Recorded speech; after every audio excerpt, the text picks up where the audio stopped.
relativity, the explanation for gravity is that matter bends space.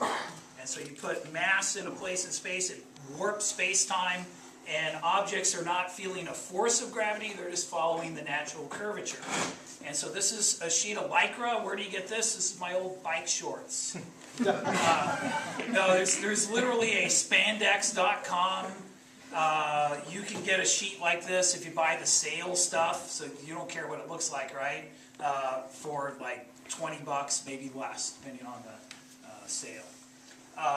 And so you put matter, and it warps space-time. And so if I have another object, it also warps space-time. They feel that, and they're attracted to each other. And so that's Einstein's picture of gravity.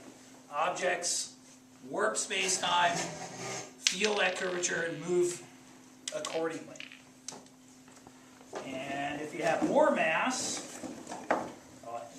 you're right there on that. Oh. If you have more mass, it's going to bend space-time more. And so if you have objects there, they are going to respond to that, right? And so you put something there, now it's attracted. Now, in reality, that big mass would feel the warping of space-time by the marble too, right? It would move a little bit, but we usually ignore that. You know, the Earth makes the sun move a little bit, but it's so small you can ignore it. The moon makes the Earth kind of wobble around a point 3/4 of the way from the center of the Earth. We usually don't account for that when we're looking at satellite motion. Well, instead of just letting go of one, what if I give it a sideways push? Now it orbits.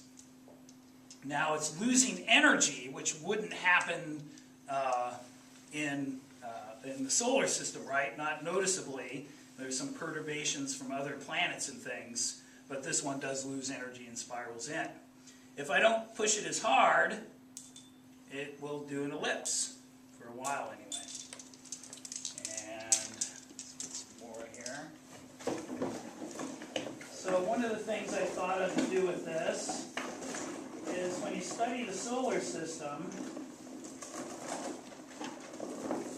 all the planets are going around the sun the same way. Why is that? Did God decide that he only liked clockwise, or depends on whether he's above or below the solar system, right? Why is everything going in the same direction? Well, the answer is it wasn't.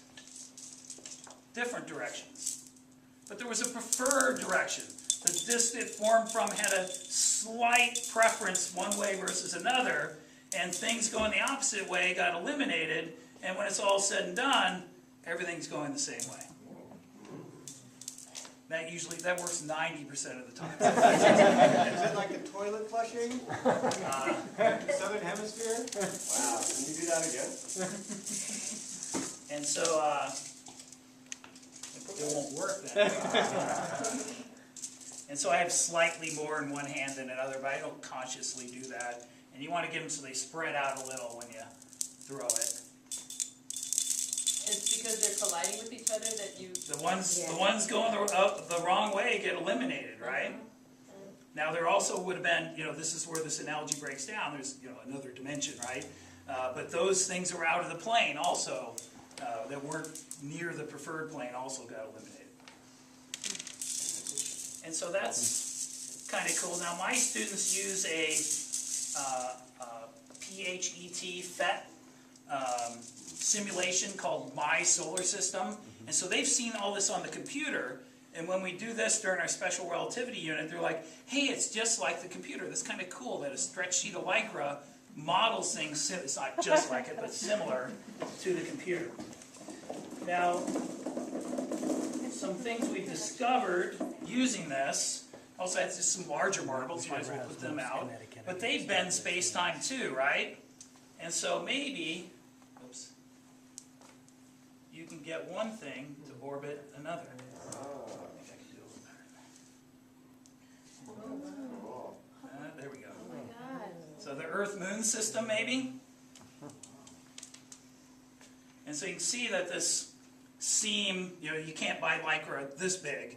You get it in rolls, and you have to sew it together. I've been told to use stretchy thread to sew it together. And so next time I do it, I'll do that because it pulls. And so just a little bit of thread fixes it. And so in the morning, when I first set this up, I'll have it leaning against the table. I'll be underneath fixing holes from last year. One time my principal walked in.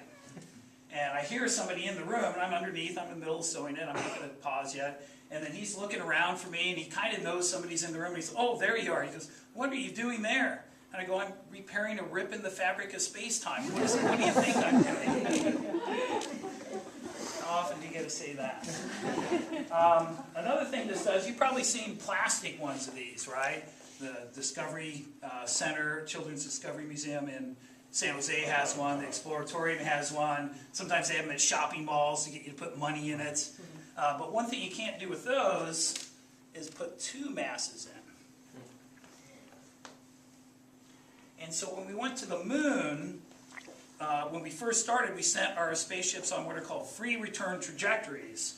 So they would go to the moon, and this is hard to get to happen, and they would come back in like a figure eight.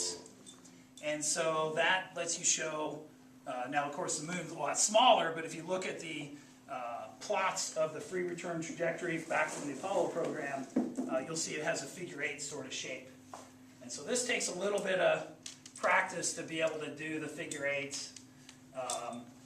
These clamps around here, you can adjust it to make it tighter if it's not working. So Steve and I, when we set this up in the morning, we played around with it, and actually I think it was working better than it usually is.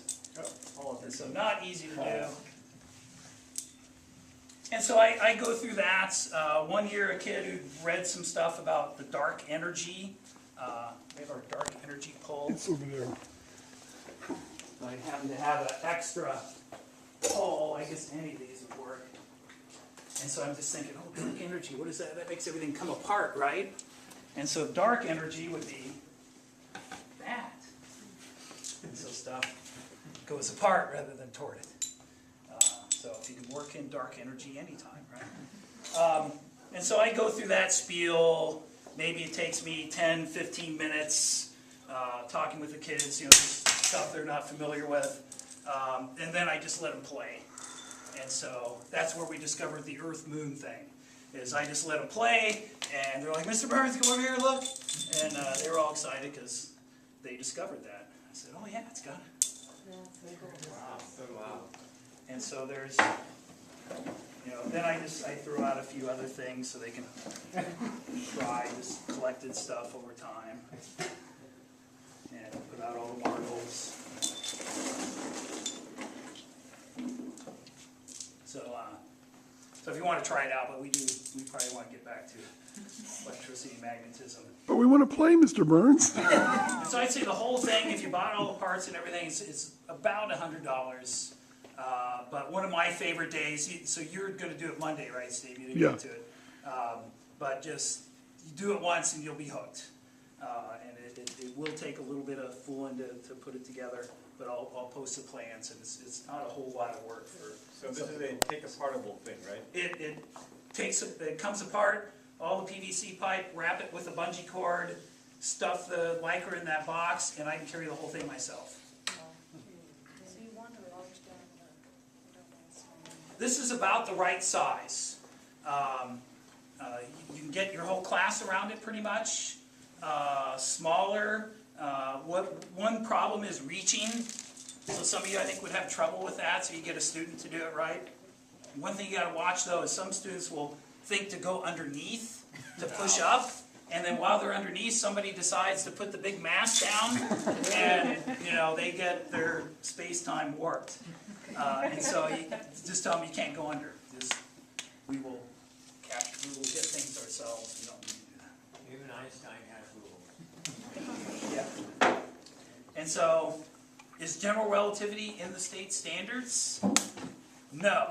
Probably the crowning achievement of science, not in the state standards. Can you fit it in after the STAR test? You bet. You can find some videos. I show them a thing on gravity waves, and then we do this, and that's a day, almost a day on general relativity. But since I don't understand it myself, that's plenty. So let's go back into the room.